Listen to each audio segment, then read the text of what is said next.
It's midweek, it's the 19th of February, let's see what's happening in the world of Marvel Contest of Champions, shall we? First of all, MCOC Avenger gives us information on Season 25 performance for Battlegrounds. Where did your alliance finish? Make sure as well, if MCOC Avenger asks on X or wherever for information and data, then let him have it. You know, help out with kind of gathering some data, some information, because we want to find out like what the scores are, just so people can chart a course of how much points they have to do overall. You can see here the points kind of like breakdown. Yeah, it's still a substantial amount of points, especially with a lot of much grindier elements and of course Battlegrounds focused alliances. So yeah, key information for those that grind out Battlegrounds. Also, Charles Wang has got a fantastic infographic on slow base champions, all those that shut down those pesky evader champions. Link is in the description to Charles and to MCC Avenger. Go and check out those places and support content creators that make these fantastic infographics and gather information. Hey guys, do you remember that Potion and Revive bundle? This one right here, the one that I always make a song and dance about? Well, you might have noticed I haven't made a song and dance about it or re-remind you in a little while, and that is because it hasn't actually been back for a little while. Something that a lot of you have actually mentioned, like if it's not on the forums, I've seen people mentioning it, and as well mentioning it on X. Twitter, sorry, the handle formerly known as Twitter. So like Zach started a conversation about this. He said, I would be really cool if you all brought back, obviously to Kabam, the Revive bundle to purchase. I know that myself and other players would have happily jumped back into Epic of Pain and would get it done. And yeah, I've got to get it done. I actually finished my, I haven't had time. I've been trying to, like, in between work, like, cover stuff, including, like, I've done Epic of Pain for the very first time. I've got some thoughts on it. Maybe I'll save it for the weekend, as yeah, I've been doing like a couple of fights, then having a break, then going to work for the day, come back, do a couple more fights, and then, like, it's just not something that I've been doing it as and when. Like, that's the thing. I'm trying to enjoy myself in MCC without having to feel like I've got to force feed myself to do something like boom right then and there. But yeah, anyway, it is what it is. But I would have liked this deal to have returned, just because I think it's fair on the value, especially for non-spending players and those that are kind of like not super 1% of the community skilled, that have to approach it from a different angle. So it just would have been nice to kind of see that deal return. But yeah, it was good to see that people were having that kind of like discussion, at least we're kind of looking to see back on it.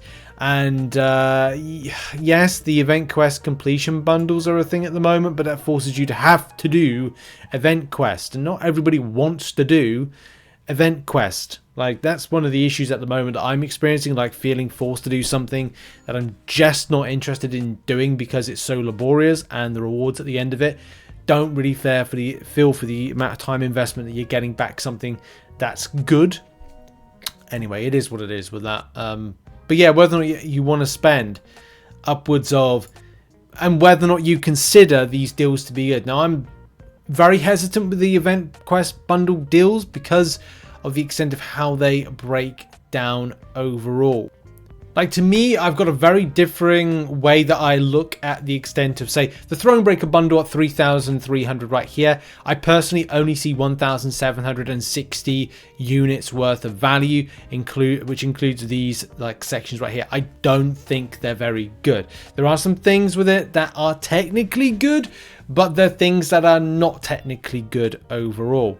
Like, if you go for if you got like the 1,000 Thronebreaker deal, that's a little bit different. It's the obviously more expensive one, the 3,300. From a 1,000 perspective, you'd be like, okay, that's 1,000 units right there in the team revive. So I concede that particular point to say that's 1,000 units worth right there, plus an extra 1,000. So that's 1,000. 5 times 4, so it's 1,200. And then it's a debatable extra 300, so there's probably about 1,500 worth of units value in the revives on the 5, 5, and the 10. But if you're going for anything higher, there's not any kind of like value in it. But that, again, it's down to a personal how you see things, like how much you see the level 3 revive being. I just like the smaller bundles to return back to the game. The team revives, however, don't really cut it to a degree. There will be some things that I can use in Epic of Pain, but when we're talking about going against Ares and that kind of building of the, is it the Vicious? No, it's the, I think whatever it is, the passives between being like knocked down and returning back in again, it's more advantageous to revive back the one champion that I think you gained those cross fights on. So I kind of like don't see it with the teams. Taking you through the paths, yes, because the paths are ass, but it is what it is with that one. Okay, got an interesting topic right here. Shout out to YT user, YouTube user, for this. This is an advert. Now, there's no sound on this one, but this is something that's going out at the moment. It's a Google Play advert. I don't know if you're watching it on like an, I don't know, iPad or whatever, that you'll get the advert in the form it is there. But this doesn't look like a, even as this is sponsored right there, I don't know if it is a sponsored, or maybe like somebody is just being interviewed. This is a staged, not staged interview type thing. Are these people that have been hired to do this? Yeah, so yeah, if you're seeing this advert, it's already got 7,500 likes to it at the moment. So yeah, if you're seeing it, I don't know what purpose it serves, but it's an advert. So if you see it, they've done an advert, and there's a 1-star thing. Are you going to be able to play a 1-star thing? I don't think so. So yeah, 1-star thing is not a thing, but that is an advert you might see out there for Marvel Contest of Champions. Also, for those that are moving on to level 62, many people have asked about this. We did do an MCN about this, that it was currently bugged.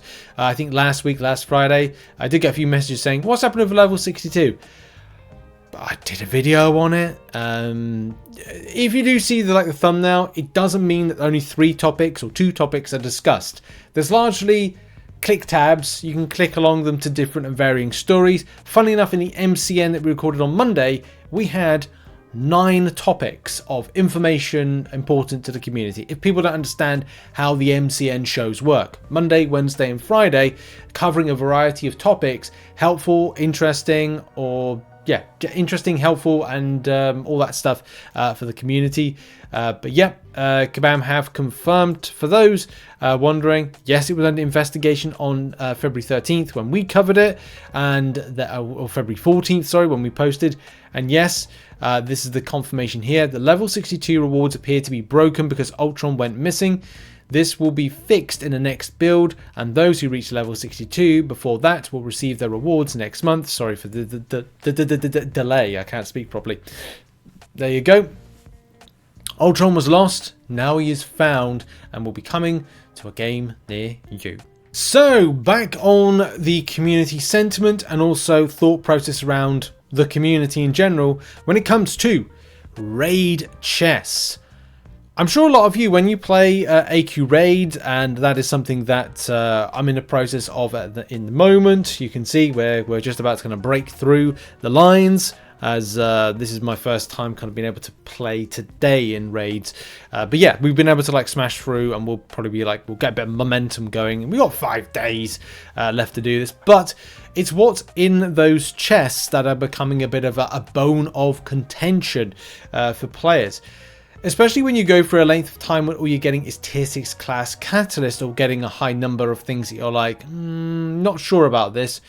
And as things move away from the game, different players are experiencing different things depending on your progression. And it's definitely a high time to look into a lot of things in game. It's not just about AQ raids and raid chests.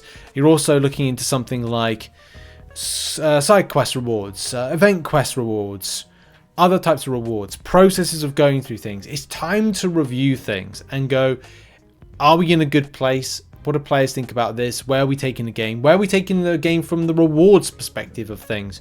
And especially when, you know, you're not really getting much from it, and you can go to other places and get more, and for the level of effort you do into AQ Raid over the length of time, you might be like, is it time to change something? Look, I echo what a lot of people say is hope. We have to hope that Kabam are going to listen and go and act on things.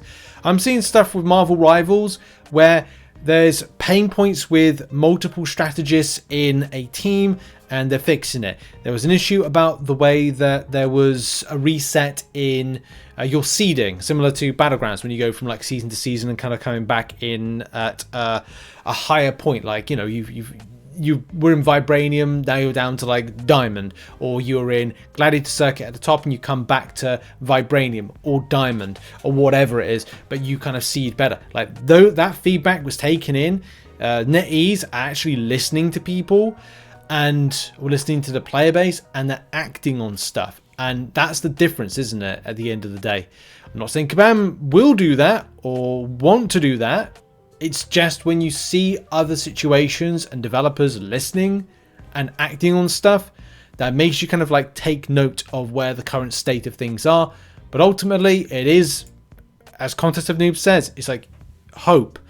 We've invested all this time into this game over the years, and it's like you still, unfortunately, have to give hope that Kabam will go, we need to review some things and we're going to put in place something. They may even be doing it now, but again, because we don't know, it's unfortunately hope. We have to wait a couple of weeks in order to find out what the future's happening with March and the latter points of the game. It's also debatable whether or not rewards like this, and this is a good day out by the way, that's 18,000 7-star shards and 4,000 Titan Crystal Shards as well. So that's pretty nice take home, but that's not everybody's going to experience that. Not everybody's going to get like lucky. People will feel disappointed by that. Should it be a selector of some description? Possibly, maybe, but that's a discussion down for Kabam and a team to kind of get something to the community. But what do you think currently about the state of raid rewards and the state of rewards in general in game? Put it in the comments. Now we're going to end the show on something a bit of a bonkers story, but these bonkers stories sometimes have some truth in them. I'm going to reserve judgment because I feel that this is either going to be a legit post or it's going to twist and turn into something. Because we cover lots of stuff here on the channel, and especially when it comes to the MCN, you never quite know what you're going to be covering, especially when situations like me and my ex had an argument when I completed the Epic of Pain. I decided to take a break and rest. She took my phone and decided to rank up Hyperion, where I was going to use it for Serpent. She knew how the game works and decided to take all my hard work and put it into Hyperion. I wrote a ticket to Kabam support, but I don't know if this is fixable. All I want back is the Awakening Gem and the rank 3 to 4 back. I can grind for the rest. Is there any hope? Oh, it reminds me of that Big Bang Theory thing where it's like, got your back, Jack. Bitches be crazy, or something like that. Or it's a case of this person's taking more time when it comes to MCOC and of course neglecting one's partner, which is not particularly great. Anyway, what a coincidence. My ex opened my Awakening Gem and it came mutant. I was sure that if I opened it, it would become a Science Gem. I don't think it's quite like that, but anyway. Yeah. I had a generic Awakening Gem from Epic of Pain. I had a Cosmic 3 to 4. I was going to use them all for that Serpent, but I put into Hype. Also, the player did say that they are now no longer with said person, hence why the exit situation. I don't believe you. I don't believe you. UK references for those that know that one. Definitely just made up a story. If a girl is mad at you, they'll do other things to make you feel guilty, not messing with your MCOC and ranking up Hyperion. Yeah, and this is why I'm going to like monitor this thread, because I do think this could take twists and turns. I don't care if you believe me or not. I always discuss MCOC content with her. That's probably why she's kind of like gone a little bit ape scat. And I'm well aware if she knows how important grinding out Epic of Pain was to me. So obviously when she had malicious intentions, it was to take away those rewards, which could, yeah, okay. I want to make this clear. I want it, yeah, okay, they're saying what they want back. And yeah, there was there was an interesting like comment. I think this is World Eater. You all act like stuff like this doesn't happen. Our alliance mate had his ex sign into his account, rank whoever, and troll our alliance saying some ridiculous and mean-spirited garbage. More happened after that, but it's not worth elaborating. I'm sure there are people who have rank up regret and make up a story, but also understand it happens and life isn't always simple. Yeah, these situations... These situations, I guess, do happen. But as I said, there could be twists and turns with this one. My ex made me die an extra 30 times against Ares. Please restore my revives, Kabam. I need to blame this on Frank. Like, Frank came out of hibernation early, and it's his fault that I died so many times to Ares. I'm going to have to reuse that one. Anyway, I don't know what's going to happen with this, whether or not there's going to be any reprieve and helpfulness. I still feel that we might be earned a new twist and turn to this particular story, or Kabam will just go, oh, it's an accidental rank up, and they'll restore it. But if there is a further twist and turn, it would be interesting to see if there was in any kind of way, or anything unscrupulous that might have been going on at the same time. Jilted lover, possibly. We'll have to see. Anyway, what are your thoughts on some of the topics and things that we've discussed in the videos, news and information and things like that? Put it in the comments, and I'll see you all later on for another video. Have a great day, and goodbye.